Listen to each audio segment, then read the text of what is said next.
Welcome to part 4 of The Reach. In part 1 of The Reach, I described the lands of this area and its legendary figure, Garth Greenhand, whose children almost all houses in the Reach claim descent from. However, it was Garth Greenhand's firstborn and greatest child, Garth the Gardener, that became the most important for much of the Reach's history. Which led us to part 2, where I talked about the first men coming to the Reach and settling down, and the Gardener Kings and how they ruled this realm, stopping right before the Andals began their invasion on Westeros. In part 3, I talked about the Andal invasion on Westeros and how the Reach and the Gardener Kings handled it. This part 4, I want to talk about the Reach with the Andals successfully interwoven with the first men.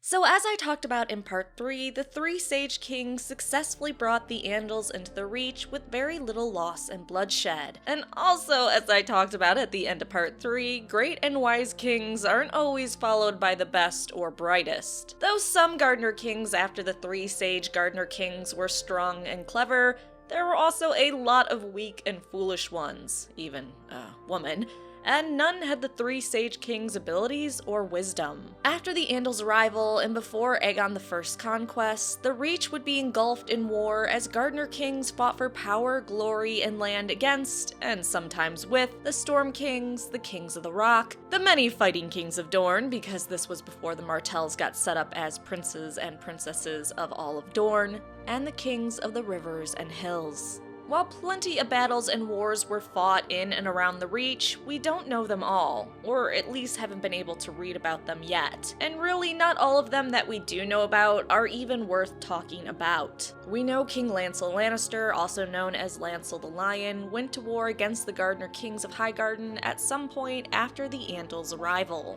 This guy was super impressive and conquered the Reach all the way down to Old Oak before dying in battle. But as we see plenty of times, even in our own history, the achievements of the father can quickly be lost by the son. When Lancel's son, Laurie III, came to the throne in the Westerlands, he lost everything his father had obtained in the Reach, which resulted in the Reach's borders being reset once more. While the Reach wouldn't experience a golden reign like it had generations before, Highgarden would reach the height of its power under King Giles III Gardener. Giles III was a bit more bloodthirsty than other rulers of the Reach, and led armored knights into the Stormlands to try to wrestle lands from the old Storm King. And Giles' conquest was pretty successful. He conquered all the lands north of the Rainwood, except for Storm's End, which he sieged for 2 years without success. While the King of the Reach, Giles III Gardener, was having it out with the Storm King in the east, King Lancel Lannister, a different Lancel than the guy I just talked about,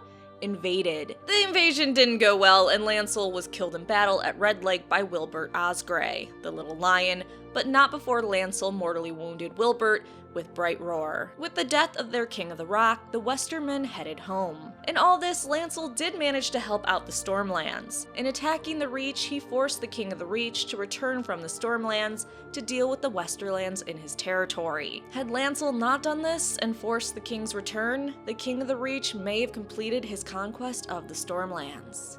So, you're welcome, Stormlands. But poor Giles III would deal with war until his death. Following his escapades in the Stormlands, he had to contend with 3 Dornish kings and 2 from the Riverlands. Finally, the fighting ended and the borders between the realms restored to mostly where they had been before when Giles died of the Bloody Flux. The Gardener Kings reached their lowest in power during King Garth X, known as Garth Greybeard's rule. Garth became king at 7 years old and would rule for 89 years until his death at 96. Though he ruled longer than Golden Hand, he was nowhere as impressive, though in Garth X's defense, it's kinda hard to beat Golden Hand. Kid was pretty much impressive from day one when he became king. But Garth X was not the stuff of legendary kings. First, he was vain, surrounding himself with those that flattered him and fools.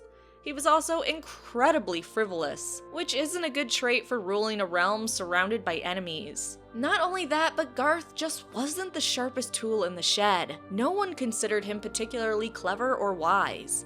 And by the time he got into his old age, it became clear what little wits he had were completely gone.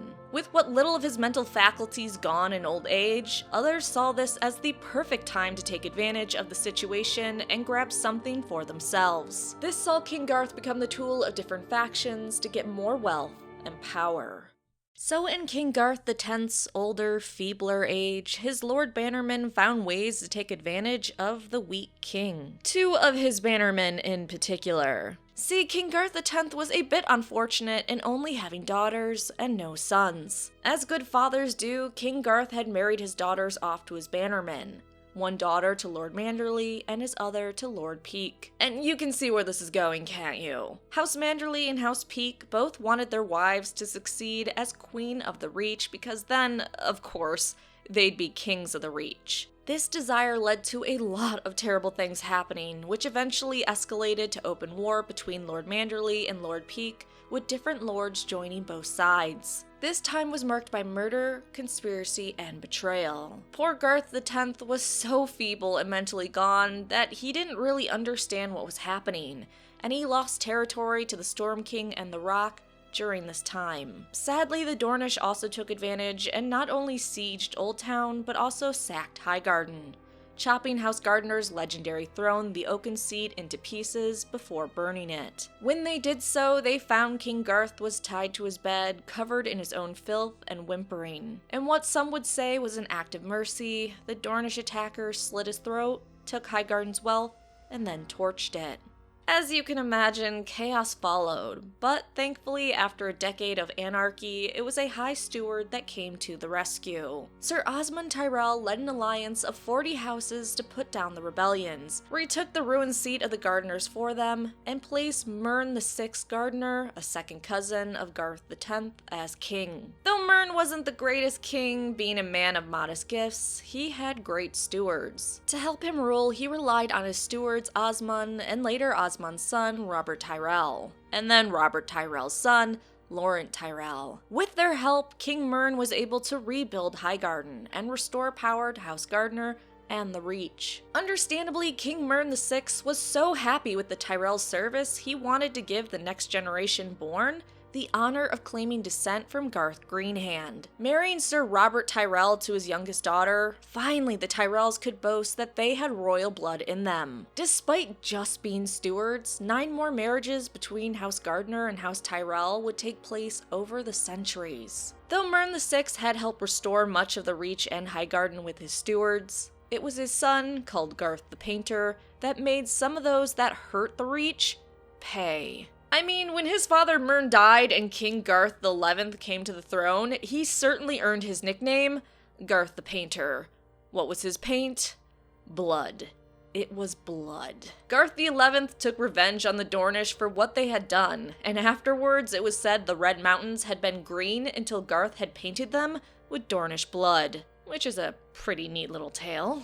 The Gardener Kings would continue to rule in the Reach, warring and making peace afterwards, but as we know, most things come to an end, and so did the Gardener Kings' reign. The end of the Gardener Kings came when Aegon Targaryen, the Conqueror, came to claim Westeros.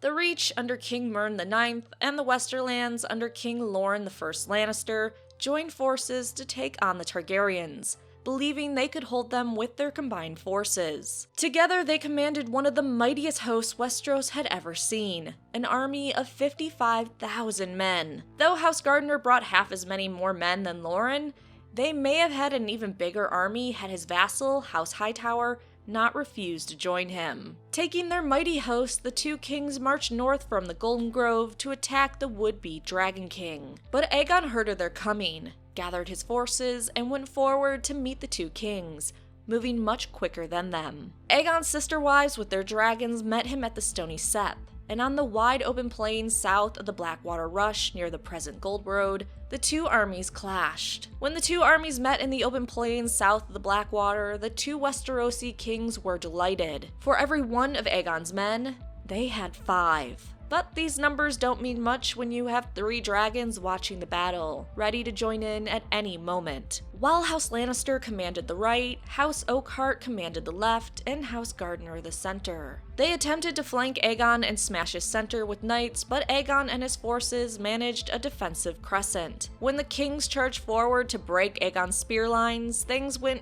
real bad for the defenders. Dragons have a distinct advantage of being able to fly really high and also spit fire. So this is exactly what Aegon and his 2 sister wives did. For what the 2 Westerosi kings had not noticed was they were surrounded by dry tall grass and wheat. Visenya with Rhaenys set fire upwind of their enemy and behind them. The dry grass quickly went up in flames and smoke blew in the faces of their enemies, blinding them and terrifying their horses. Walls of fire rose on all sides, and by the end of the battle, more than 4,000 men died in the flames, with tens of thousands suffering burns that scarred some of them for life. King Mern, his sons, grandsons, brothers, cousins, and kin were all killed in that battle. The only blood of his surviving the battle was one nephew who then died of his burns 3 days later. Thus was the end of House Gardner and the Gardner Kings. As we know, the Tyrells would quickly hand over Highgarden when Aegon arrived at the castle, and Aegon in return would raise the Tyrells up as new Lords of Highgarden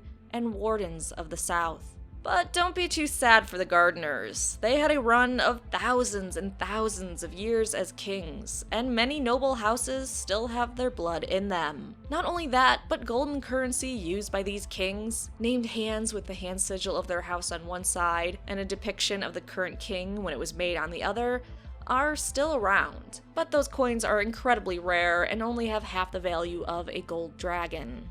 So that is the end of part 4 of The Reach and the Gardner Kings. In part 5, I'll talk about the Reach post the conquest of Aegon, and how the Tyrells maintained their power in an area that wasn't too happy they were picked to be Lords of Highgarden. Thanks for watching, please like, subscribe, and come back for more videos.